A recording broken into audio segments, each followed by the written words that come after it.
The horror began in June 1984. Los Angeles was under siege. Death waited in the dark at the hands of a man they called the Night Stalker.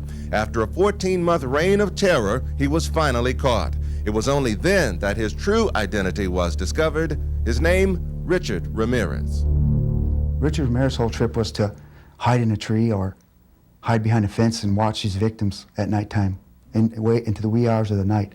And then, while they slept, creep in, like a coward, and kill them. The Night Stalker killed at least 13 times, 13 people who were awakened in the night to face death. At least 15 others survived his brutal attacks.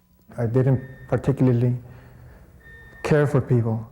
In a rare interview, Ramirez refused to discuss his own crimes, but had this to say about serial killers. A serial killer comes about by circumstances and like a recipe: poverty, drugs, child abuse. But these things,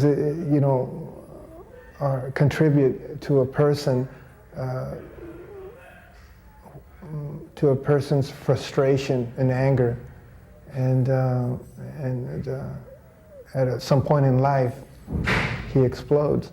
Perhaps for Richard Ramirez, that anger and frustration turned to rage, which he in turn took out on his victims. His killings were so sadistic and brutal that even experienced detectives were shocked.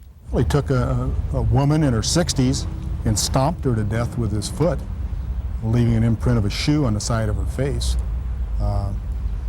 From that to just executing somebody upon walking into a room after he entered a house. He strangled, he used a ligature, he used a tire iron on a young girl, beat her, left her for dead. Would your anger subside if you had to wipe up your mother's blood? I couldn't finish it. I had to leave my brother to finish that chore. Why on earth would you have hurt those people? Why did you kill those people? No comments. No comments. I cannot answer that at this time. What was Richard's motive? To kill.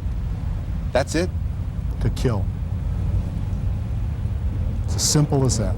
Richard Ramirez was raised in El Paso, Texas, the youngest of 5 children born to hardworking, strict parents. Eddie Milam was Richard's best friend back then and remembers when he began to change into a troublemaker. I did start seeing something going wrong with Ricky Ramirez. I think what really messed him up was the acid. He would do a lot of acid. The stealing, I noticed the stealing and then started as a peeping Tom and things like that. Ramirez's passion for burglary earned him the nicknames of Ricky the Thief and Fingers. But Eddie knew Ramirez had other serious problems when he was fired from a local hotel. He said he was fired, he was dismissed due to the cause that he had tried to molest 2 little kids that were going up the elevator. By 18, Ramirez was a high school dropout, drifting around California. He stayed in Skid Row hotels, never seemed to work, but always had the money to buy cocaine. Friends say the Richard Ramirez they knew didn't date and wasn't the type to commit such heinous crimes. But convicted murderer Martin Kipp, who befriended Ramirez in prison, says he heard another side of the Night Stalker. Richard told me he needed to associate gruesome violence with sex in order to be completely satisfied. He also told me that he had to violently fantasize about his victims before he could go away sexually gratified. They are desires, whereas if I didn't give in to them, I would be crushed by them. I believe in the evil in human nature. This is a wicked world, and in a wicked world, wicked people are born. I'm not going to blame society, my race, or people, or anything. It is up to the individual like myself to keep on knocking on whatever door they want to get into. Because the victims and the methods of killing were so diverse, many experts felt there was no one Night Stalker. Detectives Carrillo and Salerno disagreed and finally broke the case by matching shoe prints. The subsequent trial turned into one of America's most notorious courtroom dramas, punctuated by continual outbursts from Ramirez.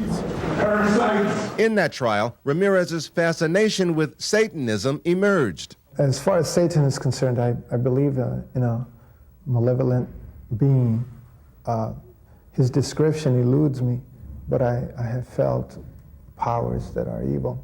After an 8-month trial, Ramirez was convicted of all 13 murders and given multiple death sentences. I don't care about myself, really. I don't care about what happens to me. I never did, really.